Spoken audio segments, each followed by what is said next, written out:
মইনাহঁত, মই আজি তোমালোকৰ আগত এটা মহাভাৰতৰ সাধু এটাকে ক'বলৈ আহিছোঁ।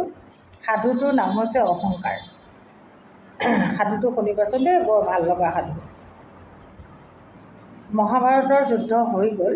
হৈ যোৱাৰ পাছত কৃষ্ণ আৰু অৰ্জুনে এটা হাবিতলীয়া বাটেৰে এঠাইলৈ গৈ আছিল। তেতিয়াৰ দিনত হাবিবোৰ বৰ প্ৰকাণ্ড প্ৰকাণ্ড আছিলে, গভীৰ অৰণ্যৰ মাজেৰে দুয়ো কথা পাতি পাতি গৈ থাকোঁতে অৰ্জুনে কৃষ্ণৰ আগত বৰ ডাংকুপ মৰা কথা কৈ আছিলে যে মই ইমান ডাঙৰ যুদ্ধ এখন মই বীৰত্বৰে বহু বীৰ মাৰি বধ কৰিলোঁ, মোৰ বীৰত্বৰ কাৰণে যুদ্ধখনত জয়ী হ'ল। এনেধৰণৰ বৰ ডাংকুপ মৰা কথা কিছুমান, এনেকুৱা যুদ্ধ আগৰ পিছে কেতিয়াও হোৱা নাই। এনেধৰণৰ বৰ বীৰত্বৰ কথা তেওঁ কৃষ্ণৰ আগত জহাই কৈ আছিল। কৃষ্ণই কথাখিনি মনে মনে শুনি আছিল, একো উত্তৰ দিয়া নাছিল। কিছু দূৰ যোৱাৰ পাছত সেই হাবিখনৰে এজোপা প্ৰকাণ্ড গছৰ ওপৰত এটা কাউৰী চৰাই ৰমলিয়াই থকা শুনিবলৈ পালে। তাৰপিছত কৃষ্ণই সেই কাউৰীটোক উদ্দেশ্যি সুধিলে, হেৰা কাউৰী চৰাইজনী, তুমি এই গছডালৰ কিমান দিনৰ পৰা বাস কৰিছা? তেতিয়া কাউৰীজনীয়ে ক'লে যে প্ৰভু, কাউৰীজনীয়ে কৃষ্ণক চিনি পাইছে দেই, চিনি পাই পেলাই কৈছে, হে প্ৰভু, মই এই গছডালত 3টা কাল ধৰি বাস কৰি আছোঁ। অৰ্থাৎ সত্য, ত্ৰেতা আৰু দ্বাপৰ, এই 3টা কাল মই এই গছজোপাৰ ওপৰতেই আছোঁ। গতিকে তেওঁ বৰ নম্ৰভাৱেই ক'লে। কোৱাৰ পাছতে কৃষ্ণই সুধিলে, হয় নেকি, তুমি 3টা কাল যদি এই গছজোপাতেই পাৰ কৰিছা, তেতিয়াহ'লে কোৱাচোন বাৰু, তুমি কোনখন যুদ্ধক তুমি সকলোতকৈ ডাঙৰ বুলি ভাবিছা, কেনেকুৱা দেখিছা? তেতিয়া কাউৰীজনীয়ে ক'লে যে প্ৰভু, দ্বাপৰ সত্য যুগত যিখন যুদ্ধ হৈছিল সেইখন আছিলে হৰিহৰৰ যুদ্ধ। আৰু হৰিহৰৰ যুদ্ধত ইমান মানুহ মৰিছিল, মই এই গছজোপাৰ ওপৰত থাকি ডিঙি তল নকৰাকৈ মানুহৰ তেজ খাব পাৰিছিলোঁ, তেজ খাই থাকিব পাৰিছিলোঁ। অৰ্থাৎ মৃত শৰীৰৰ দম হৈ গৈছিল।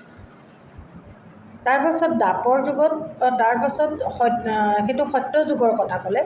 তাৰপাছত ত্ৰেতা যুগত ৰাম ৰাৱণৰ যুদ্ধ হ'ল। ৰাম ৰাৱণৰ যুদ্ধত তাতোকৈ অলপ কম, আমি তললৈ ডিঙিটো কৰিহে খাব পাৰিছিলোঁ মানুহৰ তেজ খাওঁতে, মানুহৰ তেজ অলপ তললৈ মূৰ কৰিহে খাব পাৰিছিলোঁ। অৰ্থাৎ সত্য যুগতকৈ ত্ৰেতা যুগত মৃতকৰ সংখ্যা কম। তাৰপাছত দ্বাপৰৰ যুদ্ধখনৰ বিষয়ে তেওঁ একো নোকোৱা দেখি কৃষ্ণই আকৌ সুধিলে, তুমি জানো এইখন যুদ্ধ মহাভাৰতৰ আমাৰ যিখন কৌৰৱ পাণ্ডৱৰ যুদ্ধ, সেইখন জানো দেখা নাপালা? কৈছে পাইছোঁ। সেইখন কেনেকুৱা দেখিলা?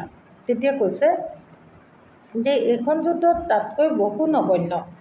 ইয়াততো আমি খুটিয়াই খুটিয়াই এইটো মৃতদেহৰ পৰা সিটো মৃতদেহলৈ আমি খুটিয়াই খুটিয়াই বিচাৰি ফুৰিব লগা হৈছিল।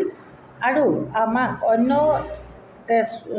তেজ খোৱা প্ৰাণীবোৰে, অৰ্থাৎ শিয়াল, শগুন, এইবোৰে আমাক অলপ অসুবিধাত পেলাইছিল। আমি খাবলৈ পোৱা নাছিলোঁ, তেওঁলোকেই বেছি খাই পেলাইছিল, তাতকৈ বহুখিনি কম। এই কথাখিনিৰ পাছত কাউৰী চৰাইটোৰ লগত কথা শেষ হ'ল। এতিয়া কৃষ্ণই অৰ্জুনৰ ফালে চাই মিচিকীয়া হাঁহি এটা মাৰি বুজালে যে এতিয়া তুমি যিমান বীৰ বুলি নিজক অহংকাৰ কৰি ভাবিছিলা, কিন্তু তাতকৈ প্ৰকাণ্ড প্ৰকাণ্ড বীৰে আগতে যুদ্ধ কৰি পৃথিৱীত নাম ৰাখি গৈছে।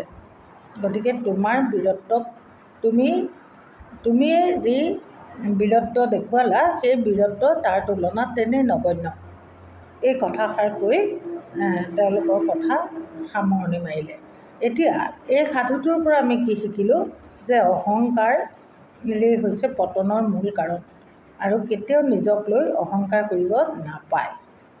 এতিয়া মইনাহঁত, আজি সাধু